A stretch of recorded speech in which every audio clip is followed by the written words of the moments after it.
Hey friends, welcome back. Thanks so much for pushing play. Hey, I'm really excited to have on the line the one, the only David Dees. He's best described as a commercial artist and a political activist. I'm going to read his bio here in a second, but first I want to welcome David. David, how are you? Hey, Sean. Thanks for inviting me on. Hey, it's my thrill, and I've been following your work for a very, very long time. In fact, so much of your work used to be posted exclusively over at rents.com. That's where I was made aware of you, but of course now your work is all over the internet, and people who are awake just love it. And for the audience, I just want to read your bio. I had you send it to me. I insisted. Guys, here's David's bio.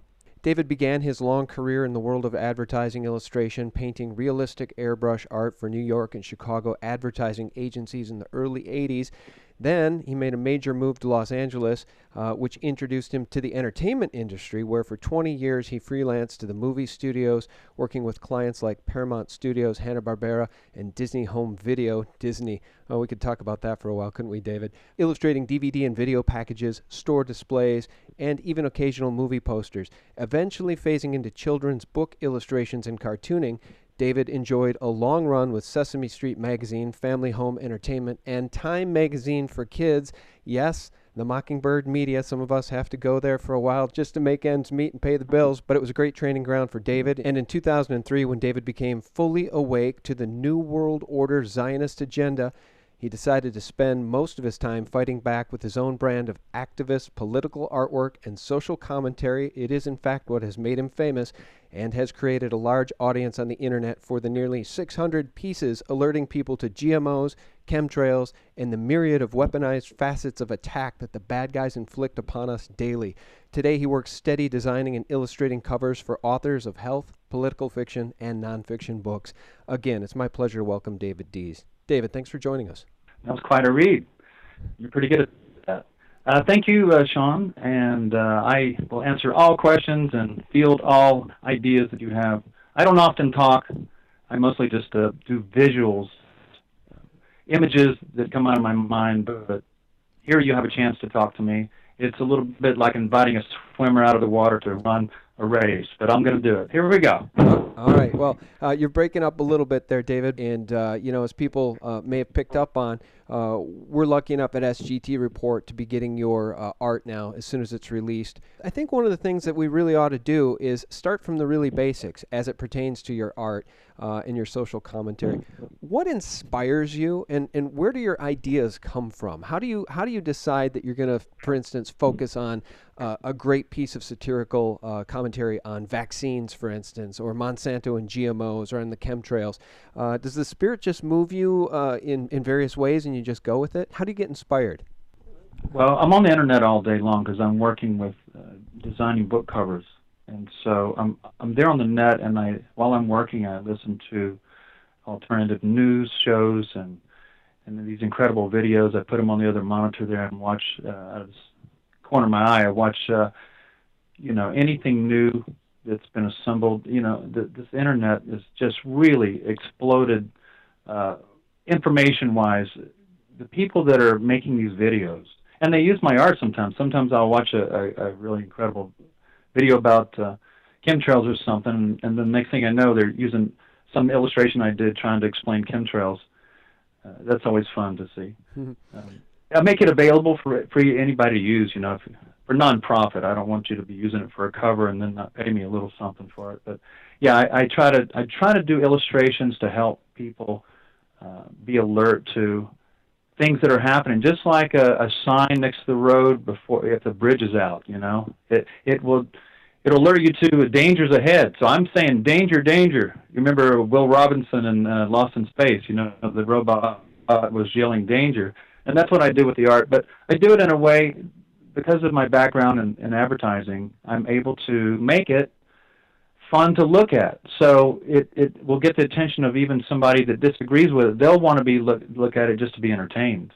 In fact, there's people that are fans of mine that don't believe a word I say. They even write to me and tell me, I can't believe people believe all this crap, but I love your art. So that's pretty amazing. My ideas come from wanting to crystallize a complicated issue right now I'm working on trying to figure out how to illustrate the Middle East and all the players with Russia coming in and defending Syria, and with the Zionists, taking over Afghanistan and Iraq, and it's just the whole thing being played out here.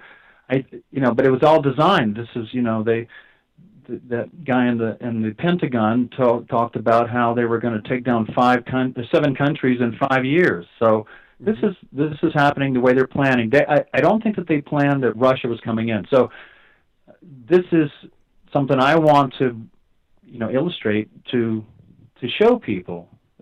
And my newest idea, I guess, on that would be I want to do a chessboard with the Middle East in the middle of it, and then also, Israel is very much planning to, look at the madhouse over there. They're getting ready to expand into Greater Israel. They would think nothing of marching in and taking over other countries. It's so small, So these are things that I like to illustrate. My other new one, pardon me, is I want to do a thing about GMO salmon. I've got a really good idea on that one. I won't tell you what it is yet, but it's coming up. All right, we'll see it soon enough. Yeah, you mentioned a couple of things with which I totally agree. You mentioned, I think you're referring to General Wesley Clark, who had come out and said, he's told right after 9/11 we're going to go into 5 countries in 4 years or whatever, and that's what they've done. This is all part of the plan, as the war plans to go into Afghanistan were actually on the president's desk prior to 9/11, so that was convenient. You also made mention of Russia, saying that you don't think the New World Order power is necessarily expected to get this reaction from Russia and Putin they're getting, and more proof in the pudding that Putin may be the real deal. There's news today, David, that Putin has kicked out the Soros Foundation as being a danger to the Constitution and stability of Russia. And boy, if there's an ultimate Zionist to put our finger on and point at, it's George Soros, isn't it? Yeah, he's quite a character, and a very interesting face too, don't you think? It looks like that China and Russia are going to also align, which would, I really thought that the Rothschilds had bought out China and were using them to, make the world's goods, and I figured that because of the money flow that they were probably under the thumb of the Rothschilds, but I don't know. I can't quite. We have to see how this plays out, but. Anyway, we know that we're in a middle of a big mess, and when it's hard to illustrate this into one image. There's so the things you see me do are the more simple ideas I have. I have very complicated ideas, but no one's paying me to do this, so I have to do my paying jobs, and then on the side I illustrate the world politics. Which is what I would prefer. I would love it if I could just sit here all day long and just do that. But I got to pay the bills. But I came up with that book. That helps me. I have a book, an art book. It's a coffee table art book. It's got 114 of illustrations in it. Now, was that the limited edition book? I thought that one sold out. The limited edition was at the beginning when I was financing printing the book. And, okay. Now I have plenty. Yeah. Okay. Now okay.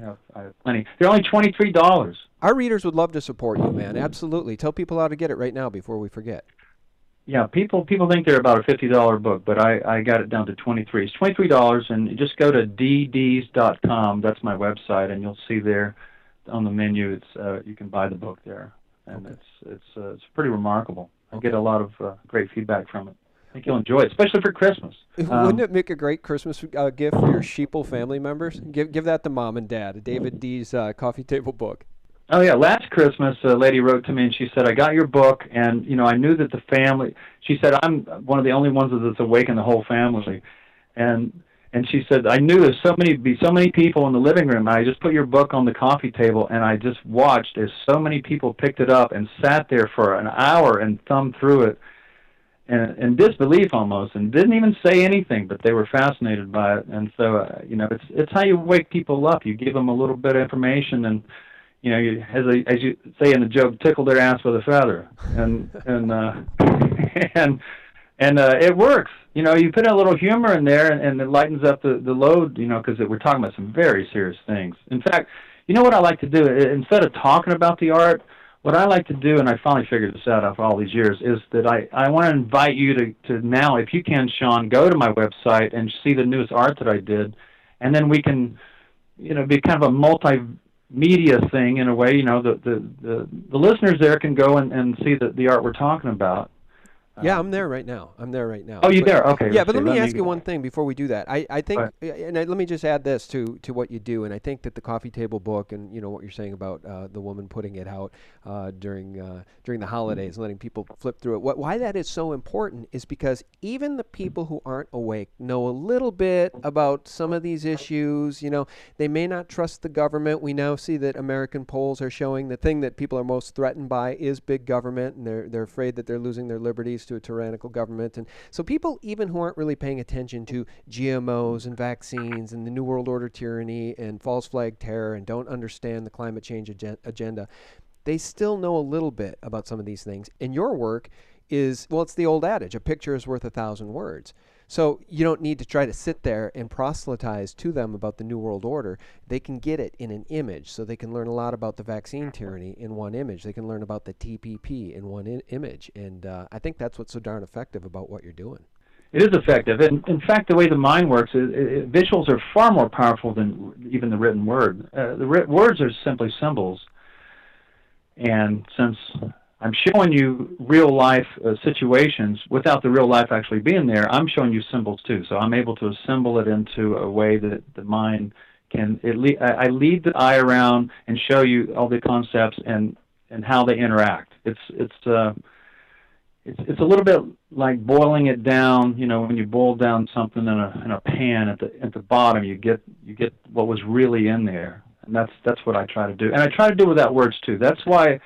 It has become the phenomenon of the art, which has surprised me, and I never realized this was happening, was that it became so international because I'm not using words. I'm making it, and so I have people that are interested in this work in China and in Russia, that friend me on Facebook, and it's great to have such an international language that I kind of sort of developed here. Yeah, that's a great point. It transcends language barriers. That's absolutely It right. does. It makes it accessible to everybody on the planet, which I just find, as an artist, you can only imagine. It's just amazing that I was able to kind of invent this thing. So anyway, that's.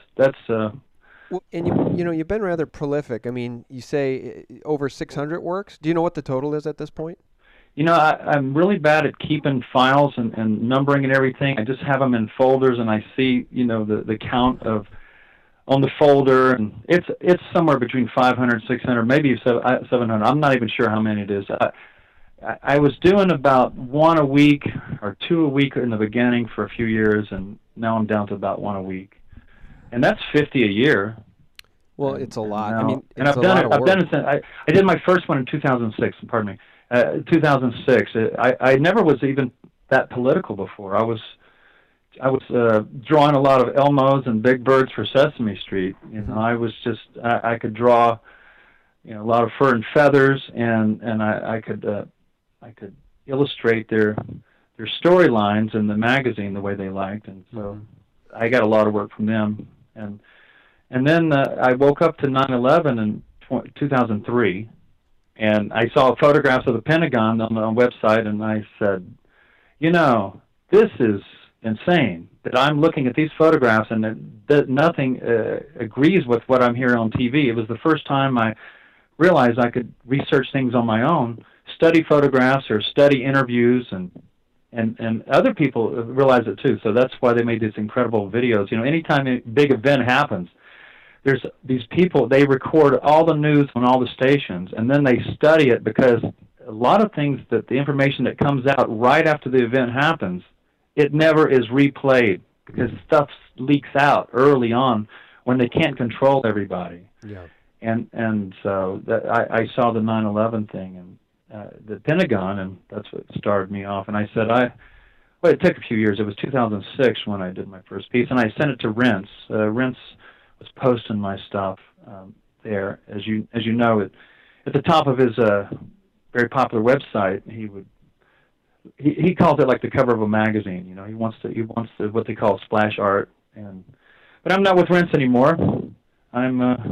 We kind of had a falling out. I still like the guy, but it's time to move on. Well, Jeff Rents has woken up a lot of people, and so have you. So I would say that that was a successful partnership for a very long time. And, just circling back to something you were just saying about, and I totally agree with you as it relates to false flag terror and events, be it Oklahoma City. There's a million examples of reports coming out that day saying the governor is aware that there are other bombs in the building and the bomb squad is currently trying to disable those bombs. And then, of course, on 9/11, you'll love this one. Let me play this for you. This is Jack Kelly. He's a foreign correspondent who just returned from Israel, of all places, talking to a reporter from USA Today about their theory of what brought down those buildings. It was said on 9/11 and never said again. Listen to this. Joining me is Jack Kelly. Now, he is a foreign correspondent, war correspondent, and just came back from Israel. He has some information about these attacks. Jack, what can you tell us happened first in New York? Apparently what appears to happen was that at the same time two planes hit the building, that the FBI most likely thinks that there was a car or truck packed with explosives underneath the buildings, which also exploded at the same time and brought both of them down. Now, that's the first time we're hearing that. So 2 planes and explosives that were in the building, is that correct? That is the working theory at this point. That is still unconfirmed, but that is what the FBI is going on at this point. So were you able to hear that, David? Yeah, it was crystal clear. Yeah, isn't that amazing, though? So the working theory, which of course never made it into the 9/11 Commission report because they needed a reason to explain how those buildings collapsed, and on 9/11 they had one because bombs brought down those buildings. They didn't collapse under their own weight at free fall speed, but they just sort of discarded that theory, and everybody just went back to sleep. And the 9/11 Commission report never really contained an adequate explanation for how 3 buildings came down that day at free fall speed, including World Trade Center 7, which I know you have also done artwork on World Trade Center 7, haven't you? Yeah, I've done a few of those. I always like to include the 7 in there. Talking about people asleep, we all have this problem. Once you wake up, is your friends and your family are not awake, and so the first thing you want to do is tell them all about it, and then they don't want to have you shift their world, and they will dodge you in every way possible. And it's just an incredible thing that happened immediately once I woke up, as I started to bring it to everybody, because this is not like I converted to a new religion and I want you to be saved or something. This is something you can point to and say, here's reality. What do you think? And I really I was amazed that even across the board that even one of my best old friends from Atlanta, he was a hang glider pilot, and I went with him many times on these hang gliding expeditions, and he flew and I drove, but I loved being around the whole sport, and I was going to fly myself, but I gave it up. But I got to talking to him and said, what about those chemtrails? And he just couldn't believe that. He just decided that they don't exist and that that's just water vapor, and oh my God, you must be insane to believe all this stuff on the internet.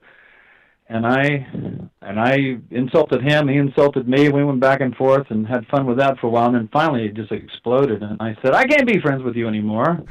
So now that's what I do. I gauge people according to if they can figure out chemtrails. Because if you can't figure out chemtrails, then we're going to have a lot of problem down the line. Yeah, well, you know what? And I can hear Dane Wigington in the background of my brain saying, "Oh my, stop saying chemtrails. It's geoengineering. It's weather manipulation. Use the words they use." Yeah. But you and I both know what's going on, and I know that you're speaking from the heart when you say chemtrails, because that's how people woke up to what those are, and we know they're spraying the skies. We know about the Air Force document owning the weather in 2025. So it's all public documentation. But what kills me about so much of this stuff, including the collapse of World Trade Center 7 and BBC reporting on it early. By 25 minutes, David, is that you can share this information with friends and family, like your friend, and they still just don't want to listen because they don't want to believe it, because their fragile paradigm will be destroyed if they actually start to embrace the fact that there is an entity controlling governments globally, and especially our own, that is tyrannical, that is actually actively doing terrible things to enslave humanity, and they don't want to believe it. They don't want their normalcy bias stirred too much, I guess. Right. Well, that's a really good place. Let's go to the site, because I want to show you this new piece I did for Thanksgiving. If you go to ddees.com, everybody, and unless you listen to this interview later, it'll be a different one. But they will be in the first gallery. I'll keep it in the first gallery. You'll be able to see it. But what we're talking about here is a family eating Thanksgiving dinner. You know, there's a American illustrator named Norman Rockwell, and I get compared to him a lot, and I'm just fascinated by that, because they say you're the new Norman Rockwell for the 21st century. And here I've done, he did a classic Thanksgiving dinner with the whole family sitting down having turkey, and the grandfather and grandmother were holding the turkey. And here I have a obese group of family that are sitting there with their MSG and their macaroni and cheese and glasses of milk and beer, and the football game is on behind them in the big screen, and throughout the window are some American Indians, Native Americans that are looking in, and one has a sign that says no chemtrails, or has a symbol that says no chemtrails, and the other one has a sign that says no fracking, and in the background you can see the skies are very heavily chemtrailed, and they're looking in, and just sadness. And when you realize, well, somebody wrote to me, says, what does all this mean? Are you being politically correct about putting Native Americans in there? And I didn't even answer him, what does this mean? I hope that the art explains that this family, you can see what they're concerned about. They're not concerned that the environment's being destroyed by these chemicals they're pumping into the ground and destroying the water and all that. It's beyond belief. It's all by design too. They're creating these environmental disasters so that they can take over more of your rights, and it's all designed to be pushed towards a new world order.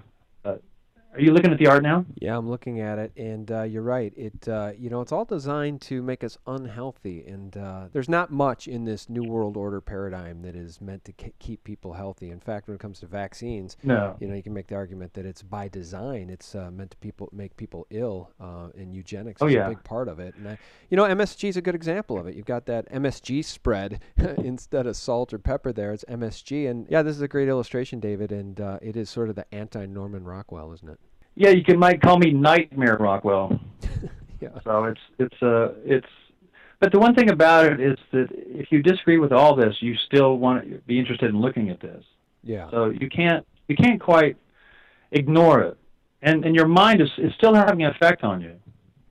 So that's why the art becomes so effective. I designed it in a way that's what advertising is. Come on, I was illustrating with major ad agencies for about 15 years, in Chicago and New York, the top ad agencies. We had regular clients with J. Walter Thompson and McCann Erickson. These are, I don't know what all the new ones are, but back in the 80s and 90s, these were the top ones in New York. And so this was far before I woke up, obviously, but I've been trained by the best. I worked with the best art directors, top art directors. These guys were making a lot of money, and then they were hiring me to illustrate these advertising that was in Time Magazine, Life Magazine. I've been in all the major magazines, newspapers, billboards, everything. And it's all designed to put an image in front of you in a way that gets your attention and sells you something. Propaganda is a word, doesn't necessarily mean a bad thing, but it has become that word. Propaganda is simply information that sways your opinion one way or the other. It could be good propaganda. It could be teaching you healthy things. That's propaganda too. Yeah, but when we say a picture's worth 1,000 words, I would shy away from the use of the word propaganda as it pertains to what you're doing. For instance, let's look at another one I really like a lot. It's this mandatory vaccine checkpoint illustration that you did and released recently. Then go into Gallery 1 and click on Gallery 1 there. It's on the menu if you're on the front page. And once you're there, you can scroll down. It looks like it's about 4, 5, 6 pieces down.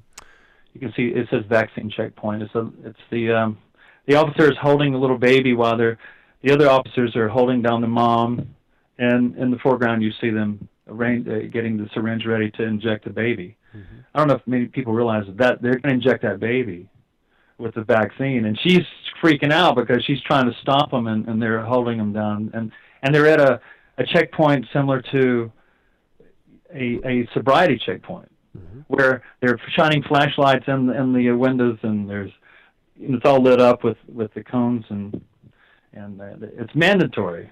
And that's what they just passed in California. In California, Mm-hmm. that it's mandatory. It doesn't mean that it's against your religion. You don't get to do it. Mm-hmm. It's mandatory. Imagine what that means, Sean, with children. Now you're gonna have to mandatory you're gonna have your children vaccinated against your wishes.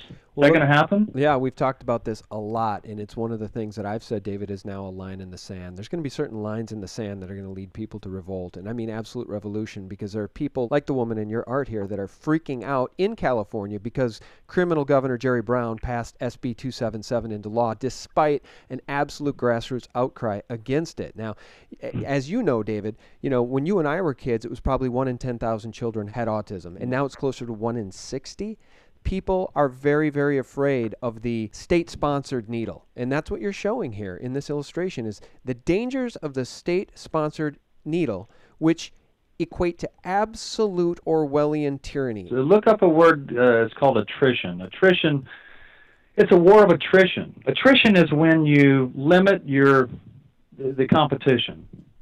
And that's what we're looking at, is that everything has become weaponized. The food now has chemicals in it that cause terrible health effects. The water's got fluoride in it, causes your pineal gland and your brain to be calcified. So everything, they're spraying the air with chemicals. We know that. So the electromagnetic radiation, you can go on and on. Just everything you see on the TV is weaponized.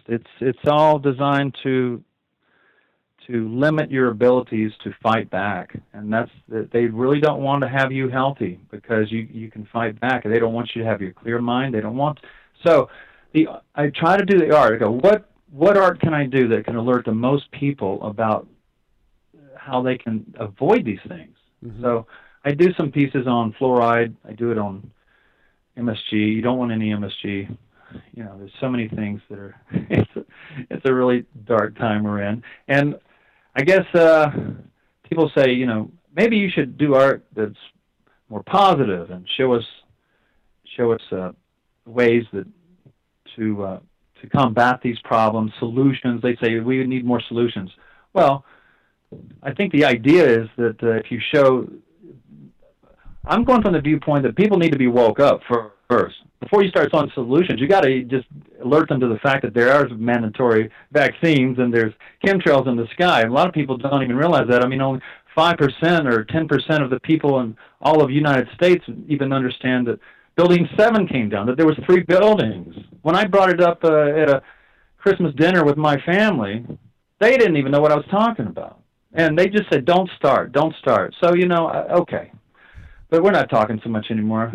I guess I don't know if other people are having that problem, but I think a lot of people are, actually, and it's probably good for people to hear you say that, because I think a lot of us have gone through this with friends and family, because when you're informed like you are, like the listeners are, you speak a different language. And the people that we grew up with, friends and neighbors and family specifically, they don't speak the language. And because they're not equipped to speak the language, you literally may as well be speaking Latin with them, because they don't understand central banking. They don't understand the language. And so it makes it very, very difficult to have a rational conversation about anything meaningful as our society literally implodes from within. Well, you know how much we understand about the mainstream media. It's all Zionist controlled, and there's nothing goes on there. They're not going to put a TV show that explains what's happening in Israel. They're just not going to do it. So, and they're not going to tell you about chemtrails. They're not going to tell you about what's in the food. They're not going to.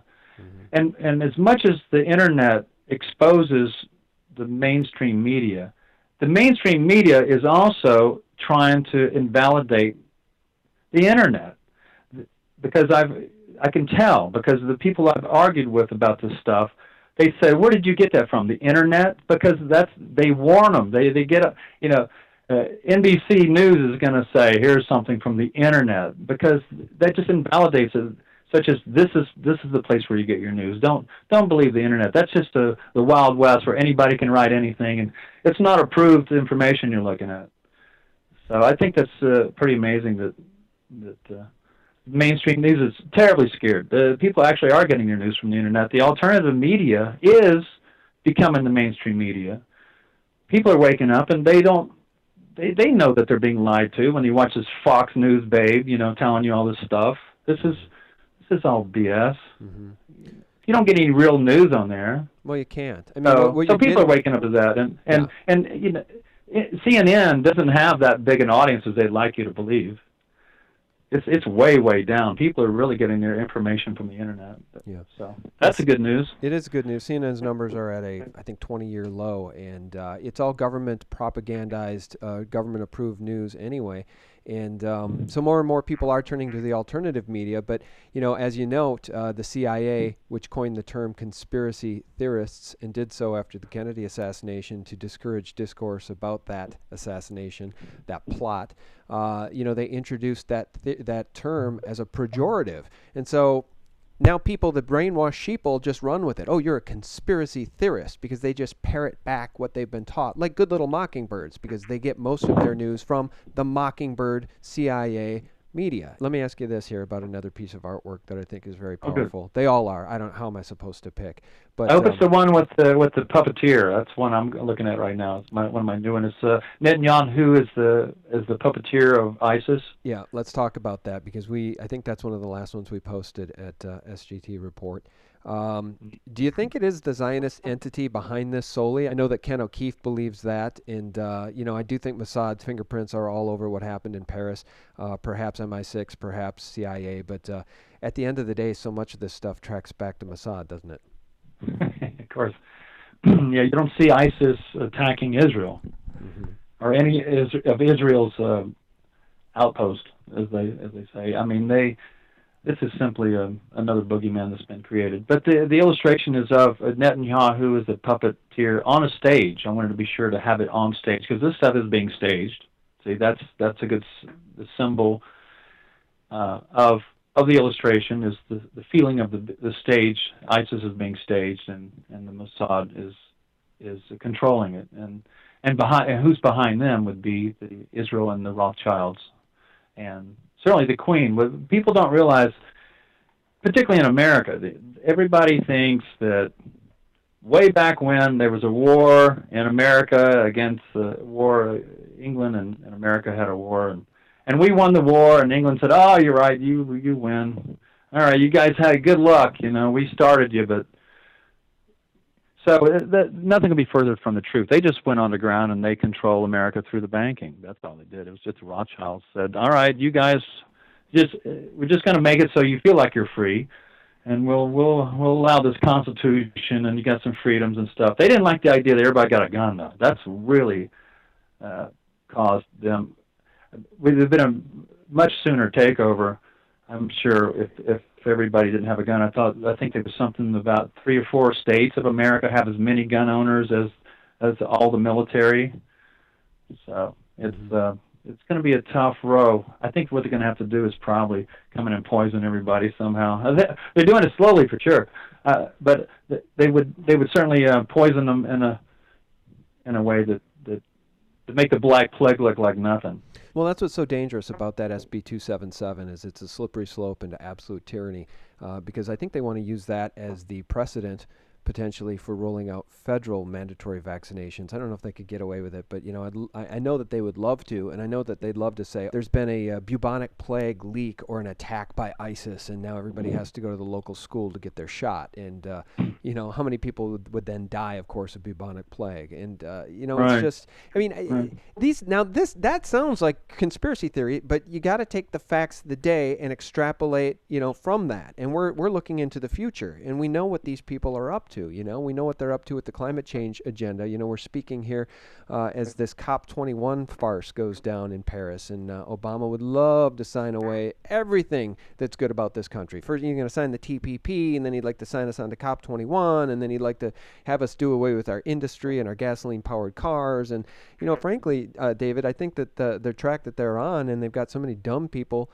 marching in support of this, because a lot of people don't know any better with this green agenda, is they want to roll us back to 16th or 15th, 14th century living standards.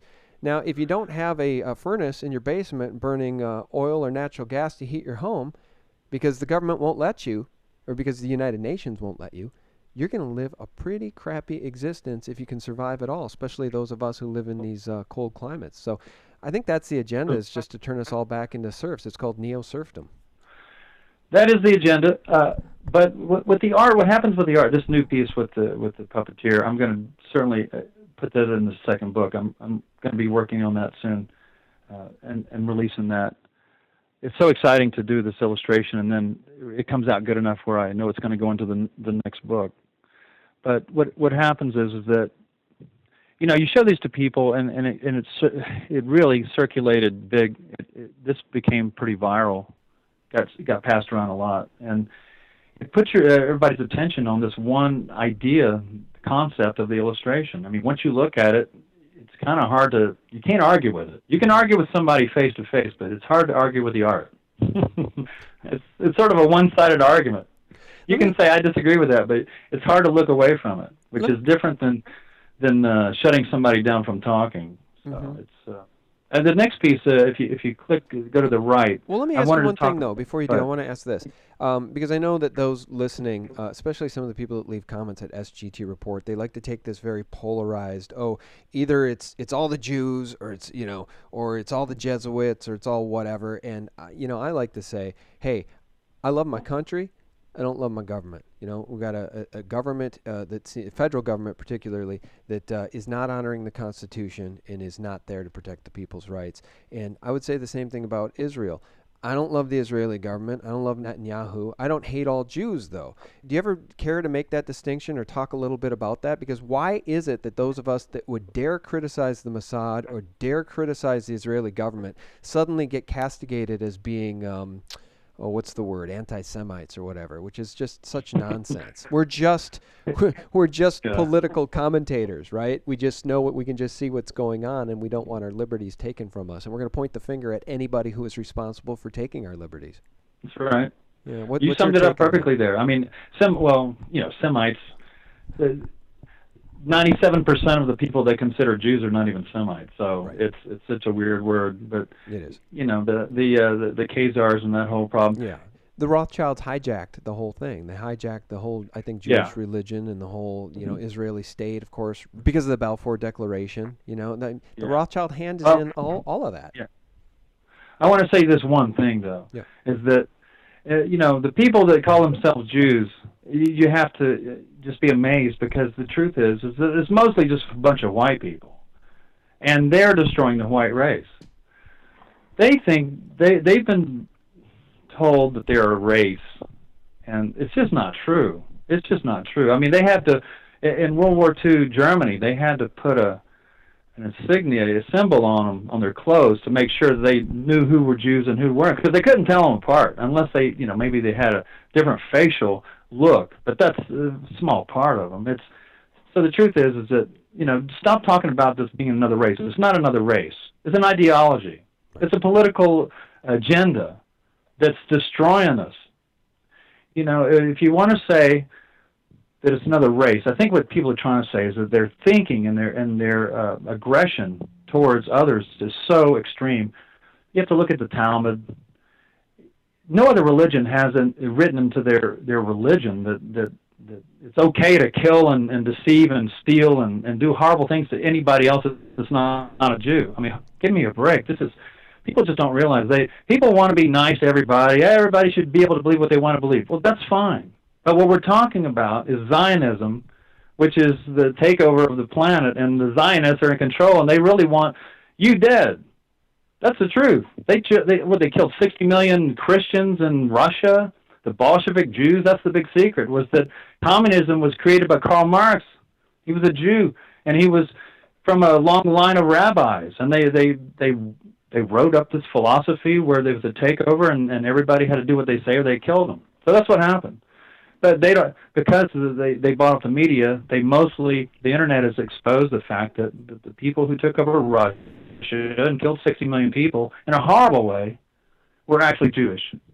The people that ran the Red Army, the people that Hitler was actually Christian and was defending Christianity.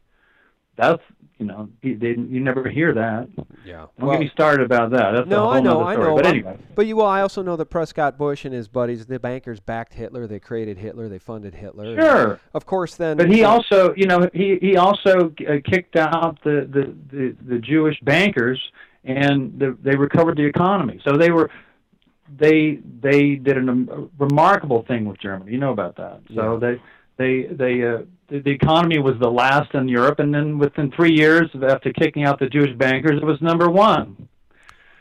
And you can say that they borrowed money, but the truth is that it was the Germans, the willpower of the Germans that overcame all the obstacles, and the Zionists never want that to happen again. They were probably shocked and amazed at the ferocity of the Germans and the people that were. It wasn't just Germans; it was also the Austrians and everybody around them that wanted to jump on board because they had thrown off the reins of the Jewish bankers, and they wanted to do the same thing. That's why when they say was going to take over the world, yeah, he was going to do it, but he was doing it because people wanted to be a part of the group that was not being slaves to the bankers and to this horrible Bolshevik, pornography and media that we have to deal with now. It was Yeah, well, and there's a reason that in the Bible usury is considered a profoundly big sin, and usury is being used to enslave all of the nation states. It's a real great playbook these bankers have, isn't it, David? Hey, you know what? Before we let you go, and I've got a lot of art that I'm going to put up during this conversation so people can see a lot of it, but it seemed like you were going to take us to another piece there before I interrupted you with that question. So why don't you take us to another one here? Well, it's the beginning in Gallery 1. We're at Gallery 1. I put all the newest pieces there in Gallery 1, and one of the first ones you'll come to is the pharmacy and the organics. It's a split reality of a clean world and then the Zionist control world with chemtrails and the police state. On one side, you'll see a family that is together and happy and healthy and thin and strong, and behind them is the organic, all-natural vitamins and herbs and super health foods with all the clean food and trees and blue sky, and it's a very idyllic looking thing. And then to the left of it is the same store, except it's a pharmacy with the FDA approved drugs, prescriptions, Prozac, painkillers, chemo. I had to put that in there, chemo. And then there's a obese man riding one of those little scooters. Mm-hmm. It looks like he's got to weigh 400 or 500 pounds. Mm-hmm. And then there's the drones in the sky with cameras on them. There's police helicopters. It's just a whole world government scenario of control, track and trace. Is what I'm showing there. Right. Well, and my favorite thing here, there's a couple other things I want to hit on, is that I'm picking up, instead of green spaces and open spaces and parks with single-family homes, we're seeing high-rises and kind of this Agenda 21 future where they want to herd us into big cities, into teeny tiny apartments. And then the best part is this Tax Solutions little retail space you put here called Liberty Tax, which of course is an absolute antithesis of liberty, is taxation without representation. And of course, what do you get from Liberty Tax? Well, income tax and loans. And what is the income tax? It is the collection arm of the Federal Reserve bankers. So it's all here. I mean, the Liberty Tax establishment you have there is really the key to this one for me, because on one hand, what has given us the drones and the chemtrails and this nightmarish Orwellian future in the actual present to some degree that we're facing? The bankers. And what do the bankers control? The taxes, the income taxes, the IRS, the collection arm of the Federal Reserve. And what's the flip side of that? Freedom, health, green space, family, love, nuclear family, blue skies. It's just healthy air, organic food. It's just, it's a powerful one. How long did this take you to put together? I'm curious. It's a couple of days. Yeah, it's I can throw it together pretty fast, just the basics, but when you go in and start having to trim out and clean up and relight and study, it takes about 2 days to do that. Not a long 2 days, probably about 15 hours. It's a labor of love, man. And because again, you're not making money doing these. Nobody's paying you to do them. It's a labor of love. It's really a gift to humanity. It really truly is, because I don't see anybody else doing this, David. I mean, you're really the premier political artwork, social commentary person out there. I'm number one only because no one else is doing it. So it's an amazing. It's bragging rights, man. It's still bragging rights, I swear. Well, let's do this. It's an amazing trophy to win. Yeah, you're number one in the race. Oh yeah, no one was running along with you. But I just do with Photoshop. It's everybody get Photoshop and start cutting up pictures and telling stories with them. And also you can put a lot of text on it. I don't choose to put text, but it's a great activism tool. It's amazing how many people see this art. There's millions and millions that see this stuff. It's passed all over through the net just for years and years. It never stops. So the other day I was thinking about. I read somebody said, I want to do something so people remember me. I never even thought of that, and then I thought, well, this art is going to be around way after I'm gone. So what do these bodies last 70, 80 years now? So this art's going to be around. They're going to be looking back on this stuff and saying, wow, he warned us. And what did we do? Yeah. Either that or Planet X is going to come through and wipe everybody out, and then electricity's going to be gone, and we're going to be cavemen again.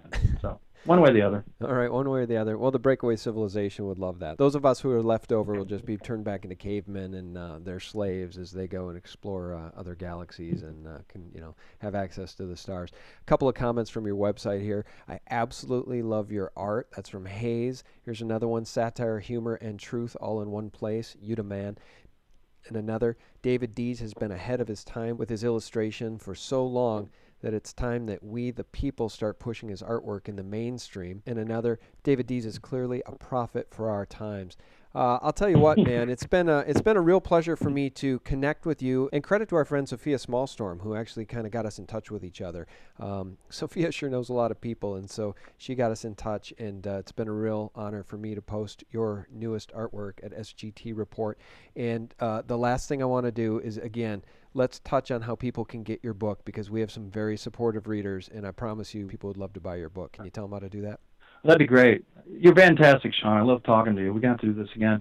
ddees.com is the website. That's DDEES.com. And then you'll see the button on the left there to order the book. It's $23. It's a steal. Wake up your friends and family, especially for Christmas. There's nothing better than putting it on the coffee table, having them open up and start to consider all the things I talk about with the GMOs, and there's a lot of topics that I cover in there. It's almost banned. The next one is definitely going to be banned because I'm going to not softball it at all. I'm going to expose a lot more in book 2. But yeah, get book 1. You'll love it. Yeah, thanks, man. Thank you, Sean. Oh, thank you, man. It's my absolute pleasure. And I am at your site right now, so I want to make sure I understand how to buy the book. I'm going to buy one myself. It's See the New Book, The Art of David Dees, Volume 1. You guys will see it on the left-hand menu there, just below Gallery 1, Gallery 2, Gallery 3. You'll see it. See the New Book. Hover over that and click it, and it will take you to Art Meets Conspiracy, The Political Art of David Dees, Volume 1, 2006 to 2013. And then you have to click on the underneath. It says look inside the book. That's where you got to click. And then at the bottom of that is where you order. You can order it with PayPal, or you'll see. Good. And the shipping is pretty reasonable to Canada and all the other countries. I sell a lot to Europe and to Germany and to all over the world. I even ship one to Africa. So. All right, brother. I am buying one as we speak. I'm logging into my PayPal account right now, and if you'd be so kind, yeah, I am, and you'll see that PayPal come through. I am going to pay now, and if you'd be so kind as to just jot a little autograph on there, I sure would appreciate it.